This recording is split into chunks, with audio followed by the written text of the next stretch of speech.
We bring in Steve Aird, the Maryland coach, for a couple of reasons. One is I love to talk to Steve Aird, the Maryland coach. The other is that his team is doing fantastic. And then third, because he knows realistically he's not going to make the NCAA tournament, but has a great view of things at the top in the league, he can give us an honest analysis.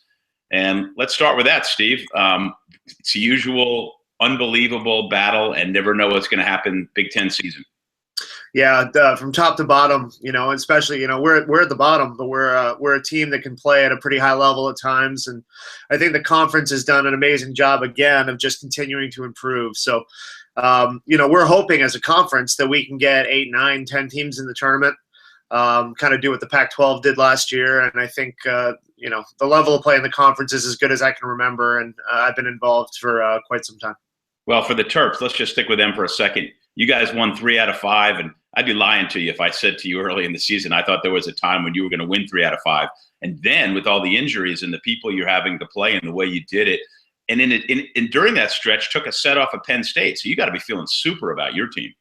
Yeah, it's you feel good because we've got a lot of young kids playing, and we talk all the time about just pounding the rock, and eventually it's going to crack. I thought the younger kids are playing better. You're never as good as you think you are when you win. I mean, Ohio State's an excellent team. They're well coached. They have a lot of really good athletes, and they didn't have their best night, and we capitalized on it, which is what you have to do. But we've also lost some matches this year. I mean, Nebraska beat us in about 15 minutes. So you look at it's the reality of it. You're never as bad as you think. You're never as good as you think. We just want to get 1% better every day and keep getting improving. And I think the young kids have come a long way in a few months. All right, well, let me get you to talk at the teams at the top, starting with Minnesota. Do we agree that from when we first talked back in August, they're probably a bit of a surprise? Yes and no. I mean, I thought last year they were down a little bit, but they went overseas in the offseason, and Hugh and his staff are as good as it gets. So they have really good athletes. They've got an incredible coach, and they've got belief. And when you have those three things, you have an opportunity to do great things. I mean, we're going to play there next Wednesday at Minnesota. It's a great place to play, and I think they have as good a shot as anyone to win the conference. You used to coach at Penn State, and you must have gotten a little bit of a laugh out of when Penn State had a little bit of a midseason struggle there. People might have been writing them off. I think that was very premature and foolish. Yeah, it's fair. I mean, we talk about good coaches and good staffs. I think Russ has separated himself as the best to maybe ever do it. And his work ethic and work rate is incredible. So what he's able to do with teams every year is to take a group, get them to believe and keep improving from first whistle to last whistle of the season. And, they're young at the setter position. They're young at the libero position, and those are pretty important.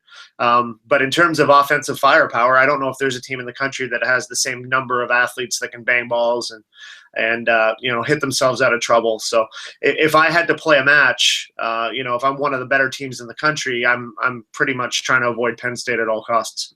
Another team I might make the same analogy about is Wisconsin. Lost that first match to Western Kentucky and was slow coming out of the blocks, and all of a sudden Wisconsin looks pretty darn good. Yeah, I think, I really think Nebraska's exceptional. Wisconsin, I think, has been ups and downs. What they have that most people in the country don't have is Carlini. And she's, maybe the premier player at the position, and she does some things that you just can't, you can't really prepare for or scout. I mean, she'll keep you in matches. And the other thing is they've got kids who have been there before. I mean, they've got some kids who have transferred in, but you've got players who have made a run in the tournament, and some of them that have national championship match experience. And those are things that also separate you as a program is the longer you go and the more you taste it, the more you, the likelihood of you getting back to that place is pretty high. And again, the level of coaching in the conference, we talk as a staff all the time. You're not going to out-coach people in the Big Ten. I mean, whether you're talking about Kelly or Russ or Hugh or any of the people in the Big Ten who do what they do, it's there's pros, and you respect that about them. I agree with you that the league can go 9-10 deep in the NCAA tournament, but we talk about 3 of the teams, and then you mentioned Nebraska. I think Nebraska and the other 3 we mentioned, those 4 maybe a little bit above. You agree there? Yeah, I think that's fair. I mean, Nebraska to me, you always talk in first person when you coach, and when your team gets a beatdown like Nebraska did to us, you look at them and go, man, they're awfully physical and awfully good. But any of those 4 teams, I think, could play at a really high level. And I think my gut feeling is that when it's all said and done, let's say we get 8, 9, 10 teams into the tournament, I think what's going to happen is you're going to see 5 or 6 of those teams make the Sweet 16 because we can't play each other in the round at 64 and 32. The chance of Big Ten teams making it to that level. And I always thought of Penn State, to win the national championship, you almost had to win the Big Ten again. I mean, we had to beat Minnesota the one year. We had to beat Michigan State the one year. You're playing against the best teams in the country, and you've got to beat them 2 or 3 times to get to a Final Four, or, in our case, when we beat Wisconsin in the final, to win a national championship. So I think it's the best volleyball conference in the country right now. And I think it kind of goes back and forth at times between the Pac-12 and the Big Ten. But this year, I think the Big Ten is awfully strong.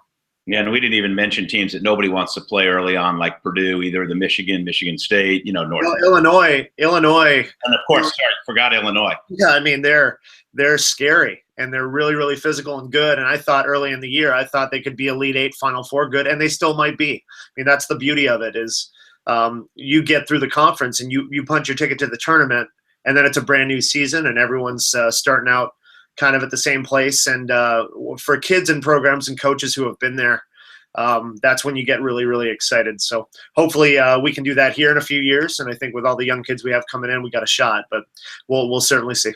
Well, like we say, fear the turtle, and it's always awesome when you come on here. I really appreciate it. Thanks, Lee. Talk to you soon.